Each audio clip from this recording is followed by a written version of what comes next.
നമസ്കാരം. ലേറ്റ് എഡിഷനിലേക്ക് എല്ലാ പ്രേക്ഷകർക്കും സ്വാഗതം. ഞാൻ പ്രജിൻ സി കണ്ണൻ. വിശദമായ വാർത്തകളിലേക്ക് പോകുന്നു. ഇന്ത്യ കലാശപ്പോരിന്.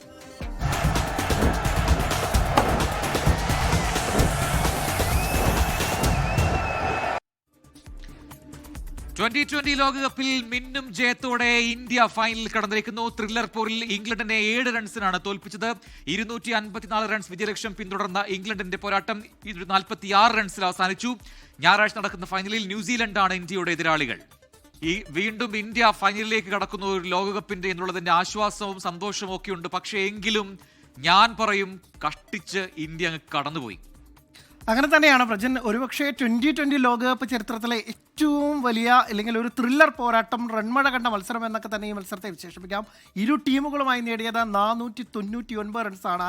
അതായത് 500 റൺസിലേക്ക് ഒറ്റ റൺസിന്റെ മാത്രം അകലമാണ്. 2020 ലോകകപ്പ് ചരിത്രത്തിൽ തന്നെ ഏറ്റവും കൂടുതൽ റൺസ് പിറന്ന മത്സരം എന്ന ഇംഗ്ലണ്ട് ഇന്ത്യ ഈ പോരാട്ടത്തെ ചരിത്രം വിശേഷിപ്പിക്കും. അത്ര കണ്ട ഉഗ്രൻ പോരാട്ടം, ത്രില്ലർ പോരാട്ടം. ഇന്ത്യ ഒരുപക്ഷെ 253 റൺസ് എന്ന സ്കോർ അടിച്ചപ്പോൾ ഇന്ത്യ അനായാസം ജയിക്കുമെന്നാണ് കരുതിയത്. പക്ഷേ ഇംഗ്ലണ്ടിന്റെ ജേക്കബ് ബെത്തൽ എന്ന ബാറ്ററുടെ ഒറ്റയാൾ പോരാട്ടം അതാണ് ഇംഗ്ലണ്ടിന് വലിയ പ്രതീക്ഷ നൽകിയതും. അവസാനം വരെ ജേക്കബ് ബെത്തൽ പൊരുതുകയും അവസാന ഓവറിൽ ജേക്കബ് ബെത്തൽ വീണപ്പോഴാണ് ഇന്ത്യക്ക് ആശ്വാസം വീണത് എന്ന് പറയേണ്ടിയിരിക്കുന്നു. ഒരുപക്ഷെ സ്വന്തം നാട്ടിൽ നടക്കുന്ന ലോകകപ്പിൽ സ്വന്തം കാണികൾക്ക് മുന്നിൽ 2023 ലോകകപ്പിന്റെ ഫൈനലിൽ നമ്മൾ വീണത് നമുക്കറിയാം. അത് എത്ര കണ്ട് നിരാശയാണ് ഉണ്ടാക്കിയത്. ഒരുപക്ഷെ അത്തരം ഒരു ദുരന്ത മുഖത്ത് നിന്ന് ഇന്ത്യ കഷ്ടിച്ച് രക്ഷപ്പെട്ടു എന്നേ പറയേണ്ടിയിരിക്കുന്നു. കാരണം അത്ര കണ്ട് ആവേശ പോരാട്ടം, അല്ലെങ്കിൽ ജേക്കബ് ബെത്തലിനെ വീഴ്ത്താൻ ഇന്ത്യക്കായില്ല. ഇന്ത്യയുടെ പേരുകെട്ട ബൗളർമാരൊക്കെ തന്നെ വലിയ രീതിയിൽ നിറമങ്ങുന്ന കാഴ്ചയാണ് കണ്ടത്. പ്രത്യേകിച്ച് വരുൺ ചക്രവർത്തി, 2020 ക്രിക്കറ്റിലെ 1-ാം നമ്പർ ബൗളർ, അദ്ദേഹത്തിന് ഈ നിർണായക മത്സരത്തിൽ തിളങ്ങാനായില്ല.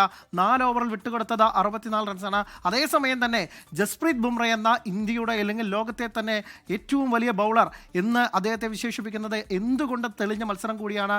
ഒരുപക്ഷെ ഇന്ത്യയുടെ കയ്യിൽ നിന്ന് മത്സരം കളി കൈവിട്ടു പോകുന്ന ഘട്ടത്തിൽ 18-ാം ഓവറിൽ വെറും 6 റൺസ് മാത്രമാണ് ജസ്പ്രീത് ബുംറ വിട്ടുകൊടുക്കുകയും ഇന്ത്യ വലിയ പ്രതീക്ഷ നൽകുകയും തൊട്ടടുത്ത ഓവറിൽ റൺ വഴങ്ങാതെ അല്ലെങ്കിൽ കൂടുതൽ റൺസ് വഴങ്ങാതെ ഹാർദിക് പാണ്ഡ്യ പിടിച്ചു നിർത്തുകയും അതുകൊണ്ട് മാത്രമാണ് അവസാന ഓവറിൽ ശിവൻ ദൂബെ തല്ലുവാങ്ങി കൂട്ടിയിട്ടും 22 റൺസോളം വഴങ്ങിയിട്ടും ഇന്ത്യക്ക് 7 റൺസ് ജയം സ്വന്തമാക്കാൻ സാധിച്ചത്. എന്തായാലും തുടർച്ചയായ 2-ാം വർഷവും അല്ലെങ്കിൽ 2-ാം എഡീഷനിലും ഇന്ത്യ ഫൈനലിലെത്തുന്നു. ഇതാ 3-ാമത്തെ ടീം മാത്രമാണ് ഇങ്ങനെയൊരു നേട്ടമുണ്ടാക്കുന്നത്. ആദ്യം പാകിസ്ഥാൻ, പിന്നീട് ശ്രീലങ്ക, ഇപ്പോൾ ഇന്ത്യയെ കാത്തിരിക്കുന്നത് ഞായറാഴ്ചത്തെ ഫൈനൽ പോരാട്ടത്തിൽ കിവീസാണ്. ഒരുപക്ഷെ കിവീസിനെ തോൽപ്പിക്കുകയാണെങ്കിൽ ഈ 2020 ലോക കിരീടം 3 തവണ നേടുന്ന ആദ്യ ടീമാകും. ഒപ്പം തന്നെ ആതിഥേയരായി കിരീടം നേരിടുന്ന ആദ്യത്തെ ആതിഥേയർ എന്നുള്ള ചരിത്ര നേട്ടവും ഇന്ത്യ കാത്തിരിക്കുന്നുണ്ട്. ഇനി ഇന്ത്യൻ ഇന്നിംഗ്സിലേക്ക് വന്നാൽ സഞ്ജു സാംസന്റെ ഒരു ഗംഭീര പ്രകടനമാണ് ഇന്ത്യക്ക് 7 വിക്കറ്റ് നഷ്ടത്തിൽ 253 റൺസ് എടുക്കാൻ സഹായിച്ചത്. തുടർച്ചയായ 2-ാം മത്സരത്തിലും അർദ്ധ സെഞ്ചുറി നേടിയ സഞ്ജു കളിയിലെ താരമായി മാറുകയും ചെയ്തു. 42 പന്തിൽ 89 റൺസാണ്, 8 4-ഉം 7 6-ഉം ഉൾപ്പെടുന്ന വെടിക്കെട്ട് ഇന്നിംഗ്സ്. ഒരിക്കൽ കൂടി കൊൽക്കത്തയ്ക്ക് പിന്നാലെ സഞ്ജു ഷോ അല്ലെങ്കിൽ ചേട്ടൻ ഷോ നമ്മൾ വാങ്കഡയിലും കാണുന്നതാണ് കണ്ടത്. എന്തായാലും ഇന്ത്യയെ സംബന്ധിച്ചിടത്തോളം പറഞ്ഞതാണ്, നമ്മുടെ ബാറ്റിംഗ് സൈഡ് അത്ര സ്ട്രോങ് ആണ്, അതിൽ യാതൊരു സംശയവുമില്ല. ഇപ്പോൾ ഏറ്റവും ഒടുവിലേക്ക് കാര്യങ്ങൾ വരുമ്പോൾ സഞ്ജു ഫോമിലേക്ക് വരുന്നതോടുകൂടി തന്നെ അതൊന്നുകൂടി കൂടുതൽ സ്ട്രോങ് ആയെന്നേ പറയാൻ പറ്റുള്ളൂ. അതിൽ നമുക്ക് യാതൊരു തർക്കങ്ങളോ അല്ലെങ്കിൽ സന്ദേഹങ്ങളോ ഇല്ല. കാരണം ന്യൂസിലൻഡ് ഫൈനലിൽ വരുമ്പോൾ അവർക്കും മികച്ച ബാറ്റിംഗ് സൈഡ് ഉണ്ട്. അത് നമ്മൾ കഴിഞ്ഞ കളിയിൽ സെമിയിൽ കണ്ടതാണ്. അവരും ആ ഫോമിലേക്ക് വന്നു കഴിഞ്ഞു. പക്ഷേ നമ്മളെ വലയ്ക്കുന്ന നമ്മുടെ ബൗളിംഗ് ടീമാണ്. മികച്ച ലോകോത്തര ബൗളേഴ്സ് ഉണ്ടെങ്കിലും ഒരു 6-ാം ബൗളറിന്റെ അഭാവം, നേരത്തെ ഞാനും അനിലൊക്കെ അതുമായി ബന്ധപ്പെട്ട് സംസാരിച്ചിരുന്നു, ആ ഒരു കുറവ് ഇന്ത്യക്കുണ്ട്. അതോടൊപ്പം തന്നെ ഞാൻ പറയുന്നു, അവസാന ഓവറിൽ ഒരു 1-2 പന്ത് ബാക്കിയുണ്ടായിരുന്നെങ്കിൽ ഒരുപക്ഷെ റിസൾട്ട് മറ്റൊന്നായനെ. തീർച്ചയായും അത് തന്നെയാണ്. ഇന്ത്യ ഒരു ഹൈ റിസ്ക് ഗെയിമാണ്. കൂടുതൽ ബാറ്റർമാരെ അല്ലെങ്കിൽ ഓൾറൗണ്ടർമാരെ ടീമിൽ കുത്തി നിറയ്ക്കുന്നതോടുകൂടി സ്പെഷ്യലിസ്റ്റ് ബൗളർമാരെ ഒഴിവാക്കുന്നത് ഇന്ത്യക്ക് വലിയ തിരിച്ചടിയായി മാറുന്നുണ്ട്. കഴിഞ്ഞ മത്സരങ്ങളിലൊക്കെ തന്നെ ഈ വലിയ സ്കോർ ഇന്ത്യയുടെ ബാറ്റിംഗ് നിരയുടെ കരുത്തുകൊണ്ട് മുന്നേറിപ്പോകുന്നു എന്നത് മാത്രമാണ്. ഒരു ഏതെങ്കിലും ഒരു ഓവറിൽ അല്ലെങ്കിൽ ഇന്ത്യയുടെ സ്റ്റാർ ബൗളറെ തന്നെ ഇന്ന് ഇംഗ്ലണ്ട് ബാറ്റിംഗ് നിര തെരഞ്ഞു പിടിച്ചടിക്കുന്ന കാഴ്ചയാണ് കണ്ടത്. അതായത് വരുൺ ചക്രവർത്തിയെ പോലെ 2020 ക്രിക്കറ്റിലെ 1-ാം നമ്പർ ബൗളർക്ക് ഒരു രക്ഷയുമില്ലാത്ത കാഴ്ചയാണ് വാങ്കഡയിൽ കണ്ടത്. അപ്പോൾ 5 ബൗളർമാരെ വെച്ചെറിയുന്നു.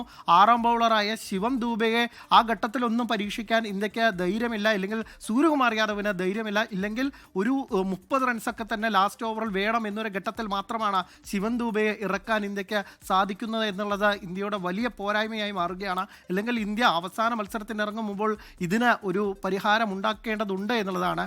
ആദ്യ മത്സരങ്ങൾ ഇന്ത്യക്ക് ഓപ്പണർമാരാണ് വലിയ തലവേദന ഉണ്ടാക്കിയതെങ്കിൽ സഞ്ജുവിൻ്റെ വരവോടുകൂടി ഇന്ത്യ ആ വലിയ ആ ആ പ്രശ്നത്തിന് പരിഹാരം കണ്ടെത്തിയിരിക്കുന്നു.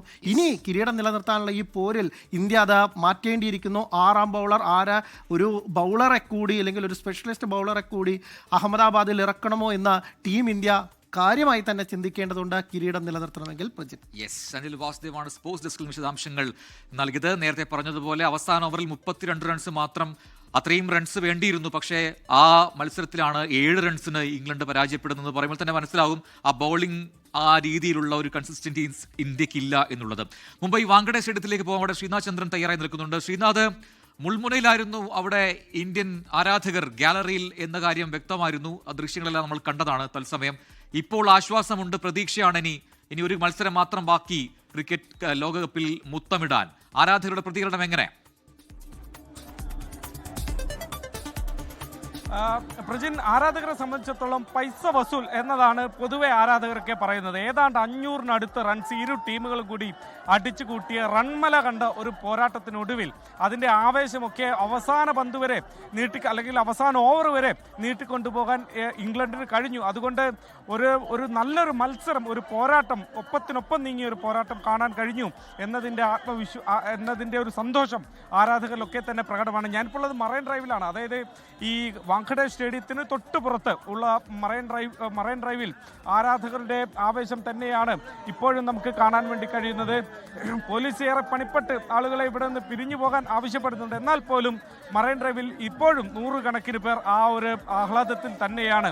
കാരണം ഫൈനലിലേക്കുള്ള ടിക്കറ്റ് എടുത്തു കഴിഞ്ഞു. അഹമ്മദാബാദിലേക്കുള്ള ടിക്കറ്റ്, അതായത് അഹമ്മദാബാദ് മത്സരം കാണാനുള്ള ടിക്കറ്റ് നേരത്തെ തന്നെ എടുത്ത ആരാധകർ ഇന്ന് പകലും നമ്മൾ ഇവിടെ കണ്ടതാണ്. ഇന്ത്യ ജയിക്കുമെന്ന് ഉറപ്പിച്ചു കഴിഞ്ഞ് തന്നെ ടിക്കറ്റ് അവർ മനസ്സിൽ ഉറപ്പിച്ചു കൊണ്ടാണ് ഫൈനലിന് ടിക്കറ്റ് എടുത്തത്. അങ്ങനെയുള്ള ആരാധകരെ സംബന്ധിച്ചിടത്തോളം ഇന്ത്യ ഫൈനലിലേക്ക് യഥാർത്ഥത്തിൽ മാർച്ച് ചെയ്തെത്തുമ്പോൾ അത് വലിയ സന്തോഷത്തിന് തന്നെ കാരണമാകും. വീണ്ടും ഒരിക്കൽ കൂടി 3ാം കിരീടം ഇന്ത്യ നേടാൻ പോകുന്നു എന്നതാണ് ആ ഒരു ആവേശം വർദ്ധിപ്പിക്കാനുള്ള പ്രധാനപ്പെട്ട കാര്യം.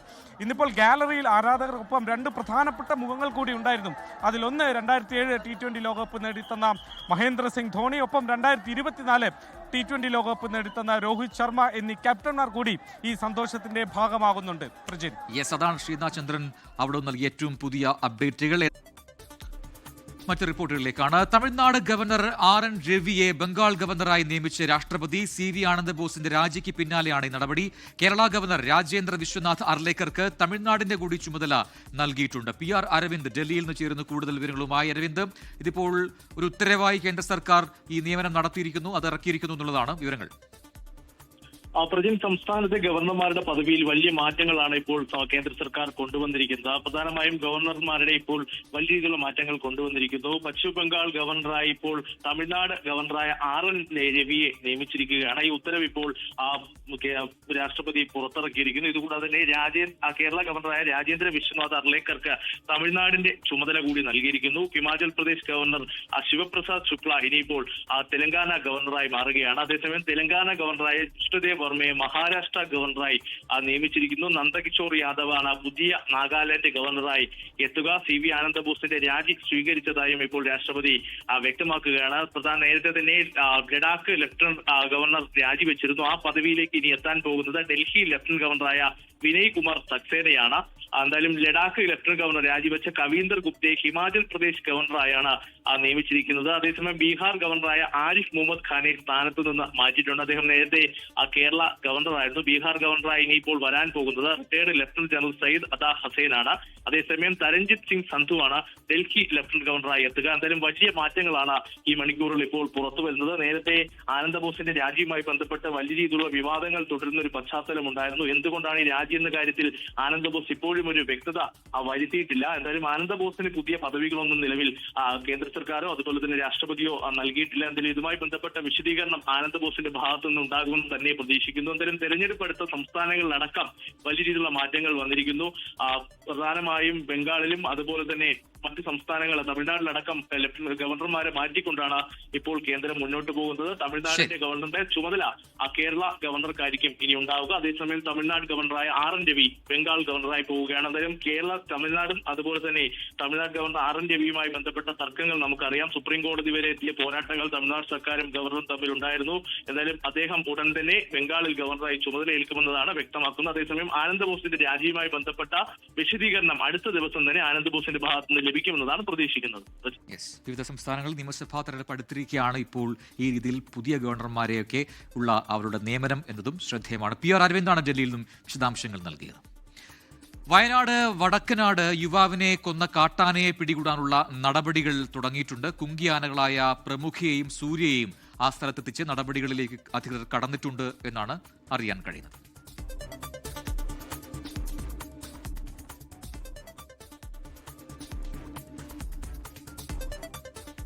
മറ്റു വാർത്തകളിലേക്ക് ഇടവേളയ്ക്ക് ശേഷം.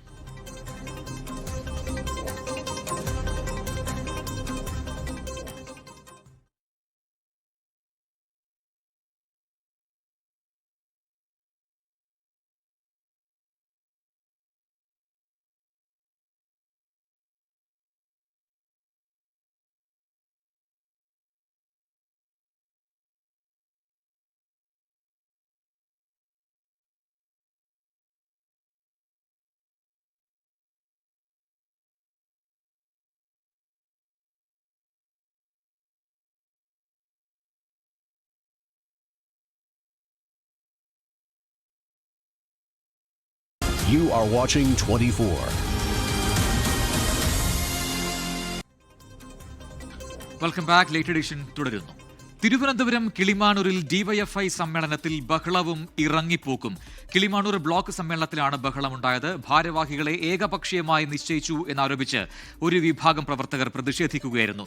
ദൃശ്യങ്ങൾ 24 ലഭിച്ചു. ദൃശ്യങ്ങളിലേക്ക്.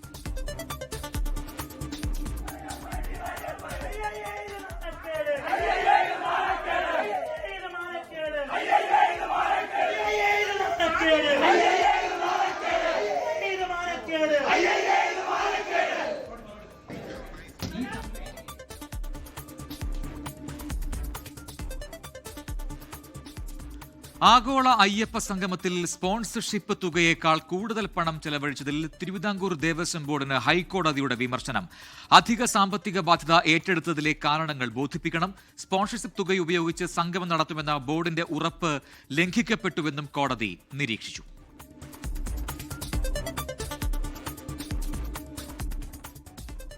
ശബരിമല സ്വർണ്ണക്കൊള്ള കേസിൽ തിരുവിതാംകൂർ ദേവസ്വം ബോർഡിനെതിരെ ഇഡിക്ക് മൊഴി നൽകി തന്ത്രി കണ്ഠരര് രാജീവര്.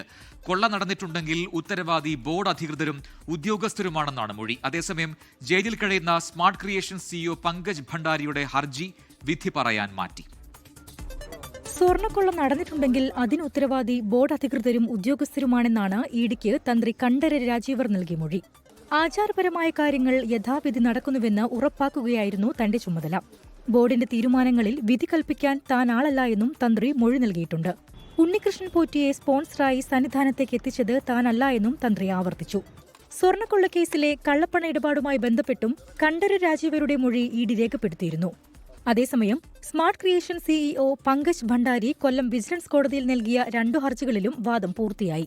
ഗുരുതര ആരോഗ്യ പ്രശ്നങ്ങളുള്ളതിനാൽ ചെന്നൈയിലേക്ക് മാറ്റണമെന്നുള്ള ഹർജി മെഡിക്കൽ ബോർഡ് റിപ്പോർട്ടിന് ശേഷം പരിഗണിക്കാനാണ് കോടതിയുടെ തീരുമാനം. 24 കൊല്ലം. എറണാകുളം അങ്കമാലിയിൽ വിദ്യാർത്ഥിനിയായ ജാസ്ലിയ ജോൺസൺ കാറിടിച്ച് മരിച്ച സംഭവം പ്രത്യേക സംഘം അന്വേഷിക്കും. കാറോടിച്ച കോട്ടയം സ്വദേശി ഡോക്ടർ സിറിയക് P. ജോർജിനായി പോലീസ് ലുക്കൌട്ട് സർക്യുലർ ഇറക്കി. പ്രതിയെ പോലീസ് സംരക്ഷിക്കുകയാണെന്ന് ജാസ്ലിയയുടെ കുടുംബം ആരോപിച്ചു. അതേസമയം മുൻകൂർ ജാമ്യം തേടി സിറിയക് കോടതിയെ സമീപിച്ചിട്ടുണ്ട്. ഫെബ്രുവരി 28-നാണ് ജാസ്ലിയെ ഡോക്ടർ സിറിയക് P. ജോർജ് ഓടിച്ചിരുന്ന കാർ ഇടിച്ചു തെറിപ്പിച്ചത്. അപകടം നടന്ന് 6 ദിവസം കഴിഞ്ഞിട്ടും പ്രതി ഒളിവിൽ തന്നെയാണ്. ഇന്നലെ സിറിയക്കിന്റെ കോട്ടയത്തെ വീട്ടിലും ഇടുക്കിയിലെ ബന്ധുവീട്ടിലും പോലീസ് പരിശോധന നടത്തിയിരുന്നു. പ്രതി വിദേശത്തേക്ക് കടക്കാൻ സാധ്യതയുണ്ടെന്ന് കണ്ടാണ് പോലീസ് ലുക്കൌട്ട് സർക്യുലർ ഇറക്കിയത്. ആലുവ ഡിവൈഎസ്പിയുടെ നേതൃത്വത്തിൽ പ്രത്യേക അന്വേഷണ സംഘത്തെയും രൂപീകരിച്ചിട്ടുണ്ട്. പ്രതിയുടെ വീടുകളിലും ബന്ധുവീടുകളിലൊക്കെ അന്വേഷണം നടത്തിയെങ്കിലും പ്രതിയെ പിടികൂടാൻ സാധിച്ചിട്ടില്ല എന്നുള്ള സത്യമാണ്. പക്ഷേ പ്രതിയുടെ പേരിൽ ശക്തമായിട്ടുള്ള നടപടികൾ സ്വീകരിച്ചിട്ടുണ്ട്. കുറ്റകരമായ നരഹത്യയ്ക്ക് കേസെടുത്തിട്ടുണ്ട്. അതുപോലെ തന്നെ വാഹനം റിക്കവർ ചെയ്തിട്ടുണ്ട്. പോലീസ് ഒത്തുകളിക്കുന്നുവെന്നാണ് കുടുംബത്തിന്റെയും ബന്ധുക്കളുടെയും ആരോപണം. 6 ദിവസമായി കുഞ്ഞ് ഇങ്ങനെ ഒരു അപകടം സംഭവിച്ചിട്ട് ഇതുവരെ നമുക്ക് ആ പ്രതിയെ പിടിക്കാൻ കഴിഞ്ഞിട്ടില്ല. ഈ ഒരു 6 ദിവസം കൊണ്ട് നമ്മളുടെ സംവിധാനങ്ങളൊക്കെ ഇപ്പോൾ ഒരുപാട് വളർന്ന സമയത്തും CCTV ക്യാമറകളൊക്കെ എല്ലായിടത്തും ഉണ്ട്. എന്നിട്ട് പോലും ആളെ പിടിക്കാൻ പറ്റിയില്ല എന്ന് പറഞ്ഞാൽ അതെന്താണെന്ന് എനിക്ക് മനസ്സിലാവുന്നില്ല. എന്നാൽ വീഴ്ചയുണ്ടായിട്ടില്ലെന്നാണ് പോലീസിന്റെ വിശദീകരണം. അതേസമയം മുൻകൂർ ജാമ്യം തേടി സിറിയക് കോട്ടയം സെഷൻസ് കോടതിയെ സമീപിച്ചു. എന്നാൽ ജാമ്യത്തെ എതിർക്കുമെന്നും പ്രതിയെ കസ്റ്റഡിയിൽ ചോദ്യം ചെയ്യാൻ ആവശ്യപ്പെടുമെന്നും പോലീസ് വ്യക്തമാക്കി. 24 കൊച്ചി.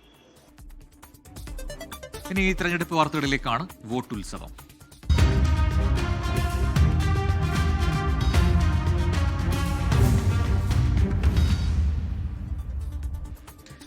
നിയമസഭാ തെരഞ്ഞെടുപ്പിനുള്ള CPIM പ്രാഥമിക പട്ടികയിൽ ധാരണയായി. മുഖ്യമന്ത്രി പിണറായി വിജയൻ നയിക്കുന്ന പട്ടികയിൽ നല്ലൊരു ശതമാനവും നിലവിലുള്ള MLA-മാരാണ്. എം സ്വരാജിന് പക്ഷേ സീറ്റില്ല.